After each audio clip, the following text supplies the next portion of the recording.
आशीष, आप मेरे साथ बने रहिएगा। मैं फिर से लौटता हूं आपके पास में। अगली खबर भी दौसा से है, जहां बीती रात राज्य सरकार के चिकित्सा मंत्री प्रसादी लाल मीणा के घर के पास डकैती की घटना हुई। करीब 1 दर्जन बदमाशों ने मंत्री के गांव में धावा बोला और सबसे पहले मंत्री के घर से लगभग 300 मीटर की दूरी पर स्थित धर्मेंद्र शर्मा नाम के शख्स के मकान को निशाना बनाया। डकैतों ने बंदूक की नोक पर पति पत्नी को बंधक बना लिया और लाखों के जेवरात सहित नकदी लूट ली। घटना के बाद बदमाश आसपास के अन्य घरों में भी पहुंचे, लेकिन चारों तरफ ग्रामीण इकट्ठा हो गए और बदमाशों को पकड़ने के लिए घेराबंदी की। इस दौरान नकाबपोश डकैतों ने फायरिंग की।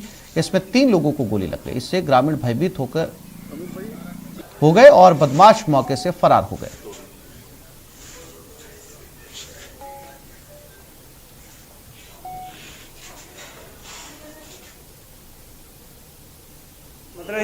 आवाज हुई, मम्मी वगैरह पहले जगी थी, तो मम्मी आवाज दी ना जोर जोर से, तब मैं जगा। तो मैंने जग के देखा तो गेट खोलने की कोशिश की तो मेरे गेट के बाहर से बंद था। फिर मैंने आवाज लगाई, फिर मम्मी को और चोर मैं जोर जोर चिल्लाए ना तो गोली निकाल देंगे सालों के।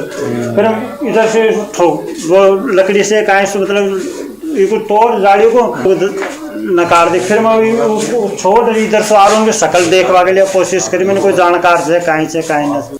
तो 2 बजे का घटना हुई है। उसके बाद जब वो पैदल ही आए, पैदल ही गए, तो लोगों ने उनका मुकाबला भी किया है। पर जो फायरिंग उन्होंने जो अंधाधुंध फायरिंग की, उससे ग्रामीण भयभीत हो गए। नहीं उनको पकड़ लिए जाते, 2-3 को घायल भी किया है। और आशीष एक बार फिर से हमारे साथ जुड़ गए। आशीष, एक गांव में बदमाश जो है पूरी रात आतंक मचाते हैं और फिर मंत्री के घर के पास में चोरी होती है, फायरिंग करते हैं, गांव वाले पकड़ने की कोशिश करते हैं, 3 लोगों को गोलियां लग जाती है। यानी देखा जाए तो पूरे दौसा से अराजकता की खबरें। निश्चित रूप से ये कानून व्यवस्था पर सवाल खड़े करने वाली खबर है, क्योंकि मंत्री प्रसादी लाल मीणा रात के समय अपने आवास पर ही थे और उनके जहां पर वो सो रहे थे उससे करीब 300 मीटर की दूरी पर एक धर्मेंद्र शर्मा नामक व्यक्ति हैं, उनके मकान पर यह पूरा घटनाक्रम हुआ। करीब 1 दर्जन बदमाश बताए जा रहे हैं जो पूरी तरह नकाबपोश थे और उन्होंने जो मकान मालिक है उसको चाकू की नोक पर पहले उसको अपने कब्जे में लिया। साथ ही कुछ बदमाशों के पास देसी कट्टे थे और डंडे थे। उन्होंने वहां पर लूटपाट की वारदात को अंजाम दिया और डकैती की वारदात को अंजाम देने के बाद दूसरे मकान में वारदात करने गए तो आसपास के लोग जाग गए और उसके बाद में ग्रामीणों ने इन बदमाशों का मुकाबला करने की कोशिश की, इनका पीछा किया, लेकिन इनके पास हथियार थे तो इन्होंने अंधाधुंध फायरिंग कर दी। इस फायरिंग में 3 लोगों को गोलियां लगी हैं, जिनमें तीनों को मंडावरी अस्पताल से जयपुर रेफर कर दिया गया है, जहां उनका उपचार जारी है। इधर घटना के बाद में पुलिस के आला अधिकारी मौके पर पहुंचे हैं। खुद मंत्री प्रसादी लाल मीणा ने घटनास्थल का अवलोकन किया है और इस पूरी घटना के बाद उन्होंने काफी नाराजगी जताई है और सख्त लहजे में उन्होंने कहा कि संपूर्ण मंडावरी के थाने को लाइन हाजिर किया जाए। हालांकि वहां मौजूद एडिशनल एसपी लालन कायल ने यह दलील दी है कि पहले वारदात का खुलासा कर लिया जाएगा और उसके बाद में जो भी दोषी पुलिसकर्मी होंगे जिनकी लापरवाही होगी उन पर कार्रवाई कर दी जाएगी। एडिशनल एसपी की दलील पर मंत्री प्रसादी लाल मीणा ने कुछ दिन का समय दिया है। ऐसे में निर्धारित समय पर यदि खुलासा नहीं हुआ तो पुलिस कर्मियों के खिलाफ कार्रवाई की जाएगी।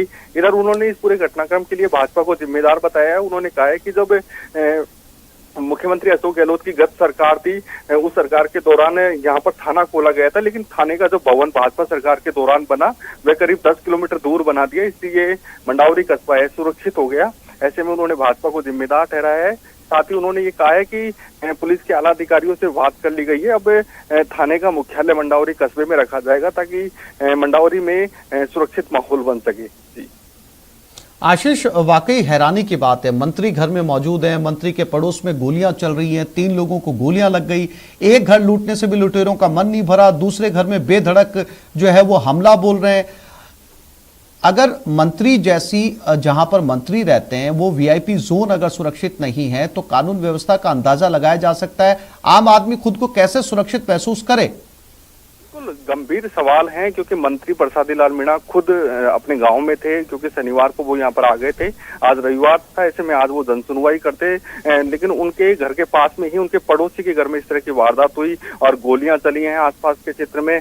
और मंत्री प्रसादी लाल मीणा ने खुद माना है कि ये पूरी घटना गंभीर है और मंडावरी जैसे कस्बे में इस तरह की घटना होना कानून व्यवस्था के लिए उन्होंने इसके लिए पुलिस को लापरवाह बताया। उन्होंने पुलिस का लापरवाह है, क्योंकि पुलिस रात के समय जो पुलिसकर्मी पहुंचे थे उनके उनके पास हथियार नहीं थे और इसी कारण जो बदमाश थे, जो डकैत थे, उनके पास हथियार थे, इसलिए वो वहां से फरार होने में कामयाब हो गए।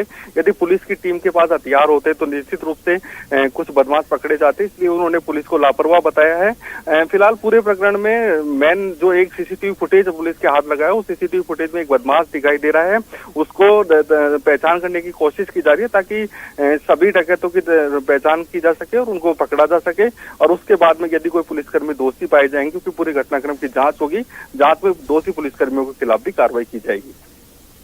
आशीष, जानकारी के लिए आपका धन्यवाद।